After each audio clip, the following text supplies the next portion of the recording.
Hey, my name's Sophia. Last year, I changed my status to MS and added a wedding band to my collection of courtroom victories. Slinging arguments before a judge is my zone, but I never thought I'd need a defense strategy for family dinners. Let me explain. My husband, Billy, is a mama's boy, and I get why. Mrs. Jerry, his mom, is the queen bee of their hive. She did the single mom hustle, raising two kids on her own. Mad props for that. Then there's his sister Lauren. She thinks she's the center of the universe. I remember the first time I walked into their place. Billy had his arm around me like I was a trophy. The living room was like a shrine, with photos of Billy and Lauren everywhere. It felt cozy, but also like I was stepping onto a movie set where they'd been playing house for years. Suddenly, I was the unexpected guest. Mrs. Jerry greeted me with a tight-lipped smile. The kind that says, I'm smiling because I have to, but I'd rather be scrubbing the bathroom grout with your toothbrush. She wore one of those floral dresses that screamed, I'm the matriarch. Sophia, dear, Billy's told us so much about you, she said, sizing me up like a car she's not sure she wants to buy. Yeah, I've been looking forward to meeting the famous Mrs. Jerry. Billy's mom has done nothing but sing your praises, I said, trying to warm up the room. Oh, how sweet, Lauren chimed in. She'd been eyeing me like a hawk since I walked in. Tell us, Sophia, how's the lawyer life? I picture you in court like on TV, making bank. So how much do you actually make? I almost choked. Who asks that right away? I laughed because what else could I do? Ah, you know, trade secret and all that. I shot back without missing a beat. Mrs. Jerry picked up the conversation like it was a relay race. But surely you can give us a ballpark figure for family.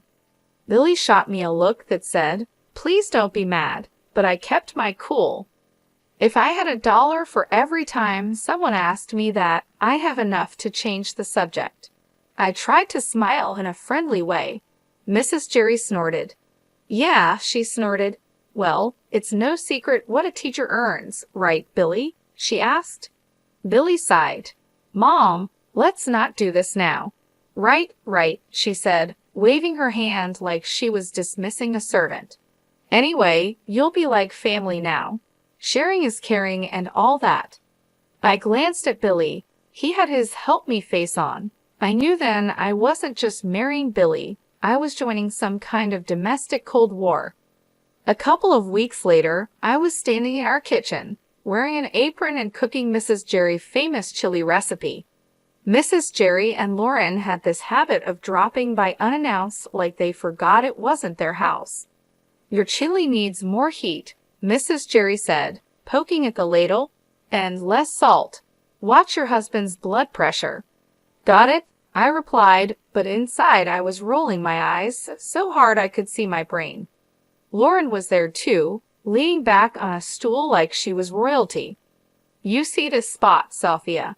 Cleanliness is next to godliness, isn't it, Mom? Lauren said. Mrs. Jerry nodded like it was the gospel, and Lauren was mentally high-fiving herself. Funny, I cleaned this place this morning, I said, wiping the spot off the counter. Must have missed that one. Billy was in the other room, clueless, probably deep in some video game or sports stats. I decided it was time to fill him in on the home invasions. I poked my head in where he was slouched on the couch. Hey, you got a sec. What's up, babe? Billy flicked his eyes up for a moment, afraid he might miss a crucial play. Your mom and Lauren, they come in, take over, and nitpick everything I do. It's like they're looking for stuff to complain about, I said. Ah, Sophia, they mean well? You know they're just. Billy scratched his head. I'll talk to them. They'll chill out. Back in the kitchen, it felt like the final round of a cook-off where I was the only contestant and the judges were out for blood. So, Sophia, when's dinner? Billy must be starving, Lauren said, glancing at me like I was the help. Whenever the chili decides it's ready, I replied. I respond, but I keep my voice light. It's a tricky situation. Dinner lands on the table, and I scan their faces. Mrs. Jerry stirs her food around, inspecting every bean like it holds the secret to the universe. Bit different from how I make it, Mrs. Jerry finally says. That's code for nice try, but you're no match for me. Billy dives in though. Bless him. Babe, this is awesome. Right, Ma? Lauren mutters, sure, and Mrs. Jerry just shrugs like she's agreeing with the worst food critic. After they leave, Billy is slapping his belly, saying it's all good. I watch the door shut behind them, feeling tiny, like I'm losing at a game I didn't sign up to play.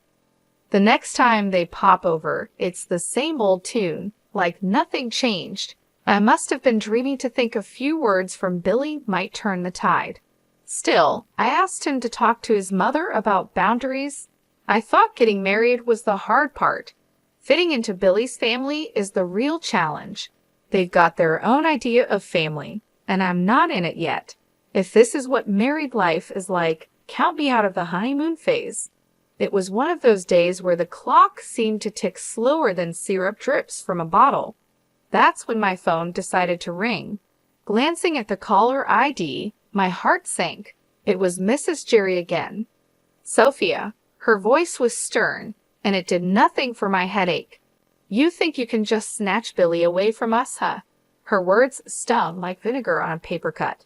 I glanced over at Billy, hoping he'd at least flinch at his mother's tone. Nothing. He's glued to the TV screen, a statue with a heartbeat. Mrs. Jerry, it's not like that. We're just trying to set up some boundaries, I said, my voice thin. Boundaries, she fumed. That's just a fancy word for shutting us out. You can't do that to us, to me. He's my son. I blinked back frustration. Billy was still silent, looking like someone struck his spine in the wash. Listen, it's normal for married folks to want their own space. I tried to keep the edge out of my tone. Space. He's never needed space before you came, she retorted sharply. Each word chipped away at my patience. That's when Billy decided to speak up, but not to back me up. No, Mom, everything's okay. Sophia's not, she's not being unreasonable, I guess, he said, but his voice was like wet cardboard. Billy, I just can't believe this. First, Lauren tells me Sophia is making a fuss over our visits, and now this. Mrs. Jerry sounded hurt, and Billy jumped on that. Lauren said that. Billy turned to me, eyebrows raised, as if I was the one causing trouble. Yeah, she did, and I think she's right. Family is family, Billy. You can't just turn your back on us. She pressed harder, knowing she was pulling him in. I saw my husband, the man I loved, deflate like a balloon 3 days after a party. The call ended with promises of another family meeting that felt more like a summit to discuss the terms of my surrender. After the call, it was as if nothing had happened. Billy settled back on the couch, resuming his championship in channel surfing. Mrs. Jerry continued her visits, each one a master class in thinly veiled jabs. And Lauren. She might as well have been a puppet master, always getting Billy's ear whenever she pleased. When word got back to me that Lauren was bad-mouthing me all over town, my blood boiled for a second, but I didn't let it get the best of me. I knew I had to handle this the right way. I waited for the right moment to deal with Lauren directly, and that moment came sooner than I thought. I found Lauren at the market on a Sunday morning, filling her basket with groceries. She didn't see me at first, but I walked right up to her, steady and strong. Lauren, I said. She looked up and rolled her eyes. What do you want, Sophia? We need to talk. It's about the stories you've been spreading. She snorted loudly, a smirk spreading across her face. Stories. I don't know what you're talking about. The rumors, Lauren, about me. Teresa's bossy, Teresa's this and that. Cut it out. She laughed, tossing an apple up and down in her hand. And what are you going to do if I don't? You think you can boss me around? I kept my cool. Listen, spreading lies isn't just mean, it's slander, and I won't stand for it. Lauren laughed again, louder this time. You're going to sue me. Get real, Sophia. You aren't got the stomach for that. People's reputations are at stake. I'm serious, Lauren. Keep it up, and yes, I will take legal action if I need to. The arrogance just poured off her as she leaned in close. You're in way over your head, little Miss City Lawyer. Going to take me to court. This isn't a joke, Lauren. I'm giving you a chance to stop this nonsense before it gets serious. She shoved her face closer to mine, a challenge plain in her expression. Bring it on, Sophia. Do your worst. With that, she spun on her heel, almost knocking over a display of canned beans, and left me standing there. Her laughter echoed through the aisle long after she was gone. I walked back home slower than usual, thinking everything over. Later that day, when my husband came back, I told him what happened. He was in the middle of taking his boots off, and he froze, one boot off, the other still on. You did what now? He asked. I told Lauren off. I threatened her with legal action if she doesn't stop spreading rumors. His face went red, then white. You couldn't just let it go. Why did you have to stir the pot, Sophia? I straightened up, because it's not right and I won't be walked over, not by her, not by anyone. We were silent for a while, both lost in our thoughts. It was clear this was more than a little family squabble. It was a line drawn in the sand, and I had to stand my ground. He just stood there with that same lost puppy look that's becoming permanent on his face. I threw myself onto the couch, fuming. The gossip might calm down for now, but Lauren is the kind of weed that keeps sprouting up. No telling when she'll start yapping again. And Billy? God knows if he'll ever find the guts to stand up to them. Right now, I just need to cool off and figure out my next move in this messy game they're all too eager to play. The whole mess with Lauren had me weighing my options like a pros and cons list in my head. I signed up for a life with Billy, not a daily soap opera with his family. And with things going from bad to worse, the word divorce started rattling around in my brain like loose change in a dryer.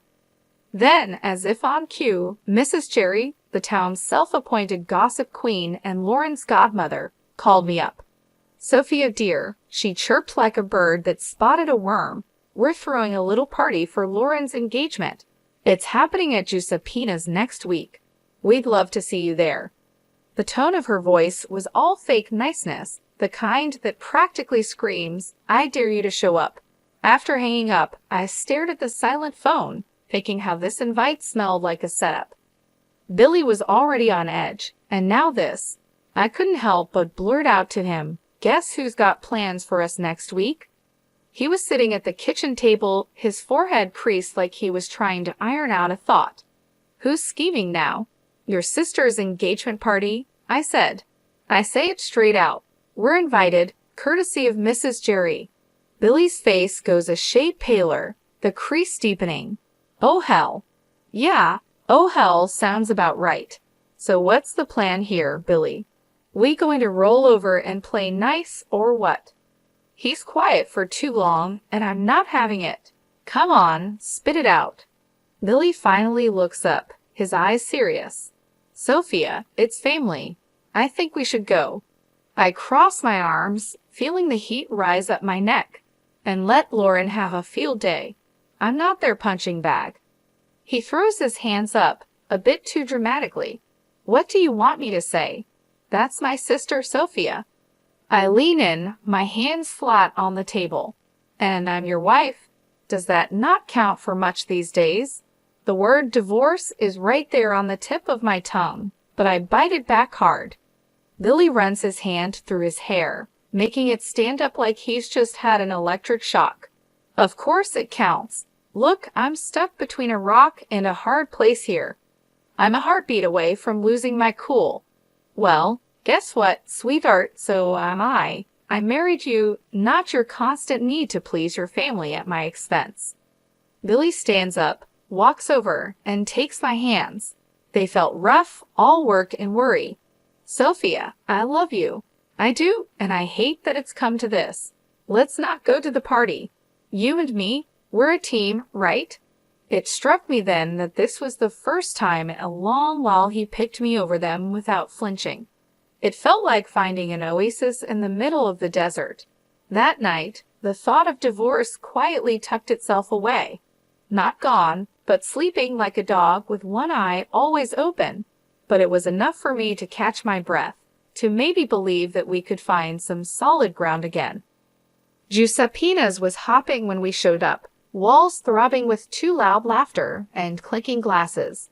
I spotted Mrs. Jerry right away, sitting queen bee style at the biggest table with that I rule the world look. There was Billy's sister Lauren, all grins like she won the lottery, and her guy Andrew, a deer in headlights type trying to smile. His folks were with them too, stiff and awkward like they wandered into the wrong movie theater. Mrs. Jerry zeroed in on me the second we stepped in. "Sophia," she oozed, like I was a 6-year-old not playing nice, "you'll be taking care of the bill tonight, right? To show you're one of us." I nearly spit out my drink. "What? Why me?" The table's all ears now, and the air's thick with that, "Oh, this is going to be good vibe." Mrs. Jerry stretches her smile. "Tradition, sweetheart. The newest family member always shows their commitment." My jaw clamps shut so fast I'm surprised I don't chip a tooth. Commitment. That sounds a whole lot like a shakedown. Everyone's perked up like they're hearing a whistle. And there she goes, Mrs. Jerry puffing up like I slapped her. "Excuse me, that's uncalled for." Billy leans in, his voice barely more than a whisper. "Just do it, Sophia. It's not a big deal." "A big deal," I whisper back, my voice turning to a snarl. "No thanks, I aren't no one's piggy bank." He's hissing now, real quiet but clear. "Pay the damn bill, Sophia, or we're through." I mean it. My laugh is as sharp as a snapped wire. "You're not serious." He's all stone face and tight mouth. "You think I'm playing." I stare him down. "Divorce over this?" He's all, "Family first, Sophia." I'm shaking my head. And where do I fit, huh? It's showdown time, and even Andrew and his parents are watching, their faces screaming, "What the hell's going on?" I push back my chair and stand, letting them all hear me. "No, I aren't doing this dance," I say, my voice like a hammer on steel. There's shock on their faces, some whispering, some wide-eyed. Billy's going red, white, red, like a stoplight losing its mind. Mrs. Jerry looks like she might choke. I walk out into the night. It's black and cool and smells like freedom. I hear the door slam behind me. My heart's racing, but it's Billy who threw the divorce word, not me. The bar was nothing special, just another hole in the wall with dim lights and the smell of old beer. I had barely settled with a glass of something strong when my phone rang. It was Billy, and for a moment I considered not answering, but I did. "Sophia, listen, I'm sorry. I didn't mean to say divorce." Billy's voice was rushed and apologetic. Before I could even think of a response, Lauren's voice blasted through. "You've ruined my engagement dinner. You selfish." The phone must have changed hands so fast my head spun. I could practically hear the venom in her voice. In the background, I heard Mrs. Jerry loud and clear. "Why should I pay? He's your son. You pay the bill. I won't have my daughter marrying into a family that doesn't know how to treat people." The chaos from Giuseppena's was spilling through the phone like a bad sitcom without a laugh track. People were arguing, and it seemed like nobody was keen on picking up the tab. I pushed away from the bar, my anger giving me a clear, calm voice. "Lauren, chill out. Your mom's the one making a scene, not me." "Sophia, hang up," Billy said, his voice a faint whisper behind his sister's ranting. "No, she needs to." Lauren kept going, but I wasn't about to play this game. I ended the call. The screen showed a string of missed calls and texts that I swiped away. They were probably all about the same thing. Guilt and blame, the usual. I looked at the bartender. "Another one, please." He nodded, pouring another shot without a word. Silence settled around me, except for the low murmur from the regulars scattered around. I tried to collect my thoughts. My phone screen lit up again, showing Billy's name. The guy just didn't know when to quit. I flipped the phone face down, letting it go to voicemail. It was futile to talk when the whole crew was going off the rails back there. A few drinks later, the door to the bar creaked open, and in came a chill gust of evening air, but I didn't look up. It didn't matter who was coming and going. I thought about what had just happened and what it all meant. Here I was, sitting in a bar because my in-laws decided I was the bank, and instead of understanding, my supposed partner turned it into an ultimatum. I finally picked up my phone and typed out a text. "Billy, we're done. Lauren can think what she wants, and your mom can deal with her own damn bills. I won't be part of this circus anymore." Just as I hit send, the phone rang again. This time, I shut it off. I was tired of the arguing, the demands, and above all, tired of feeling like I was alone in a partnership that was supposed to have my back. When the room finally stopped spinning and my head felt a little clearer, I knew what had to happen next. It was time to start looking forward, even if I had to do it on my own. No more games, no more being the scapegoat for a family that couldn't see past their own drama. I walked out of the bar, leaving the noise and the night behind.